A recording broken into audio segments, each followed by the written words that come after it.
my name is Sasha and welcome back to another video on playing the cello. Today we're going to do a request from one of you, which is on vibrato variety. When I was an undergrad, I made up a word for this and I always called it vibriety. Vibriety.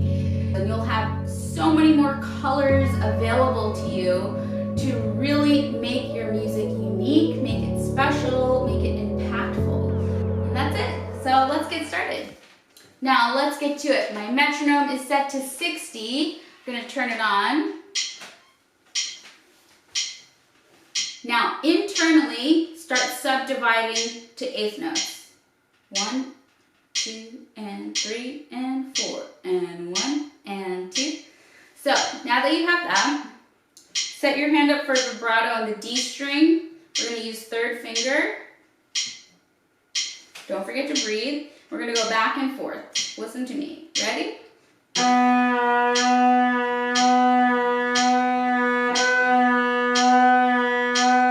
Keep breathing.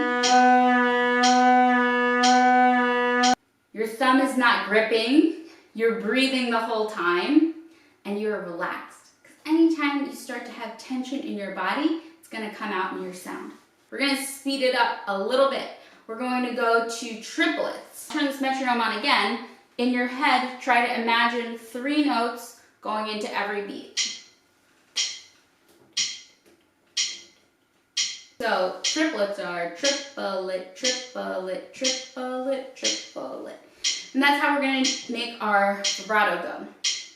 So shoulders down, tall posture. You can just use that same finger. That's the easiest for me. You can use a different finger if you want. And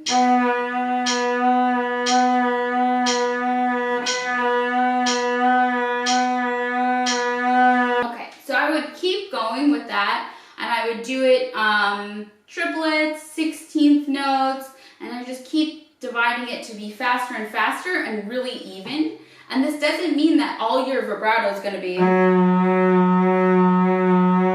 It just means that you have superior control over your vibrato and you know how to control it. So it's not just random when you're doing vibrato, like maybe it's fast, maybe it's slow, but you can control it. Now we can start to play around with the speed. You can go gradually from slower to faster. So in one bow, let's try to go from a slow vibrato to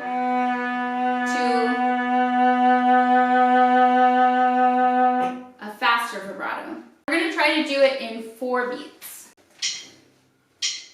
So start off slow and then go to fast. 1, 2, 3, 4.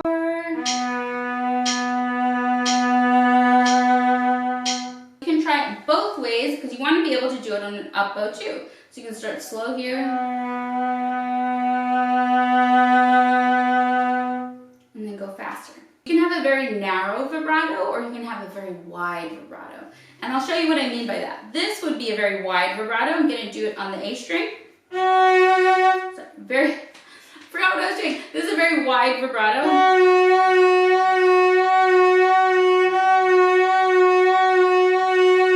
Now here's a very narrow vibrato. Mix those up in many different ways.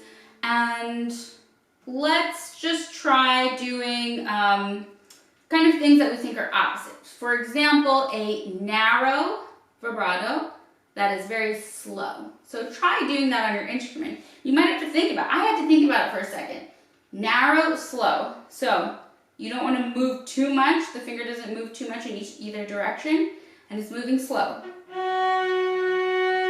it relaxed. Now let's try a narrow vibrato that's fast.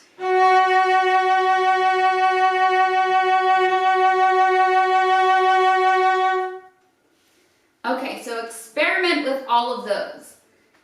We've done all of those. You're experts at all of those.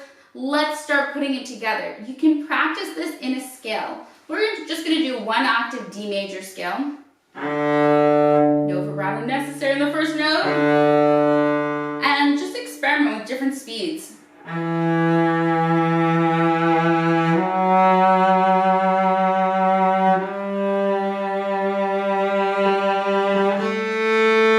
Reset yourself.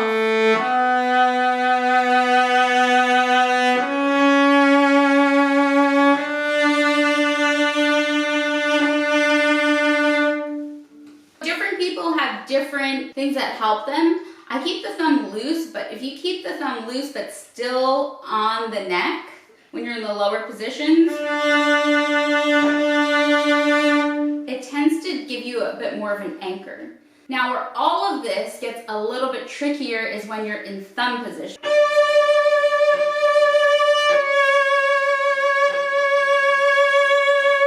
And that does take a little bit more work and it feels different.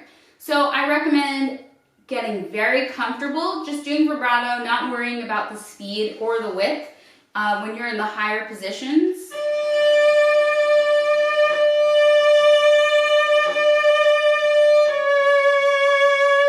And then you can start applying all the exercises we did before to the higher positions.